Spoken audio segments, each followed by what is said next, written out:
Your Royal Highness, we're all deeply touched and grateful that in a very busy schedule you've made time to come to Launde Abbey. This house is a house which is deeply loved by so many people in Leicester and Leicestershire and across the country. It's a place where people find peace and refreshment and attend to matters of the spirit.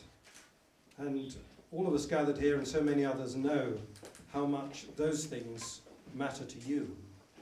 And so your presence here enables us to give thanks for all those who caught the vision of this place and have made it possible for us to raise £1 million in short time, 2 years ago, to double that by a very generous contribution from the Diocese of Leicester, and to make it possible for the restoration and refurbishment of this house at a cost of £2.5 million to be completed on time for your visit.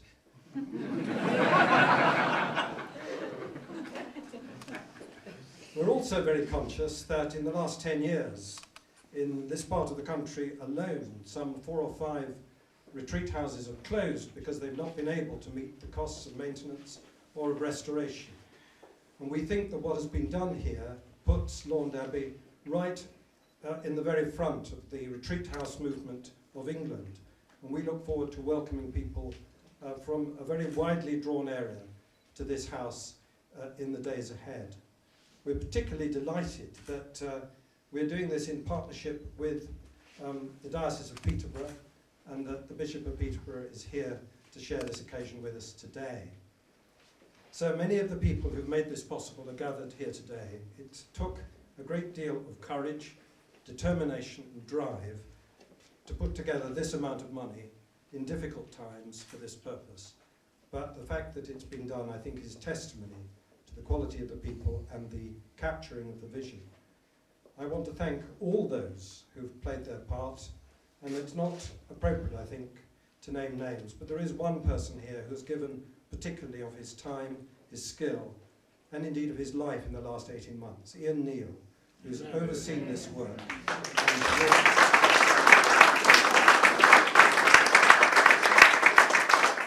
Who I'm delighted to say has accepted my offer of a lay canonry at the cathedral, and we owe Ian a debt beyond words. There are many others who've played their part, and we're all deeply grateful.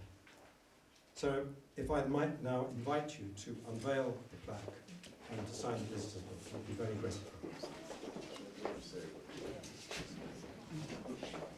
Bishop, ladies and gentlemen, just before I unveil the plaque, I did want to say what an enormous pleasure it is to have a brief opportunity to come and glimpse what you're all doing here with the retreat house. And I must say it is a rather wonderful drive here from Leicester, although I keep wondering how many people never find their way here to come on a retreat. But I've been so fascinated by all the work that has been done in order to bring this very important establishment back to life again.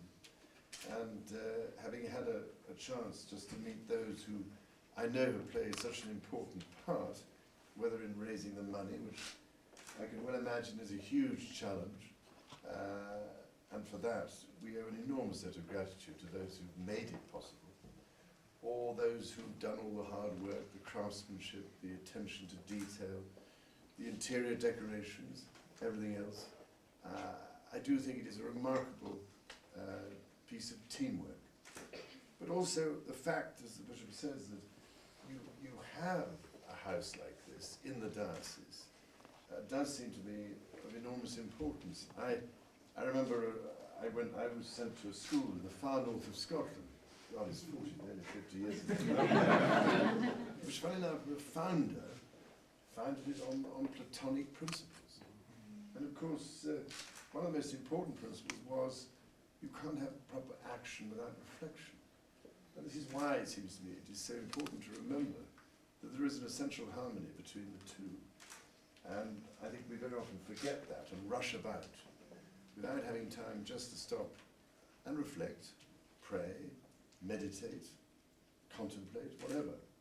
And for me, the marvelous thing about this is that you include all different faiths, or none, in this particular retreat here. And there are some wonderful traditions all around the world, all leading us to understand better, if we take the trouble to find out, the importance of reflection and meditation. And that access to something beyond ourselves seems to me to be of immense importance in this time. It is a timeless thing that will always be relevant, it seems to me. And I just think we forget that at our peril. So all I can say is I think we, again, owe another debt of gratitude to those who run places like this and make it possible for people to come here and, I hope, leave refreshed and with a reinvigorated outlook on life and able to give even greater service wherever they are. And the fact that children are able to come as well is another very special part of what you do here.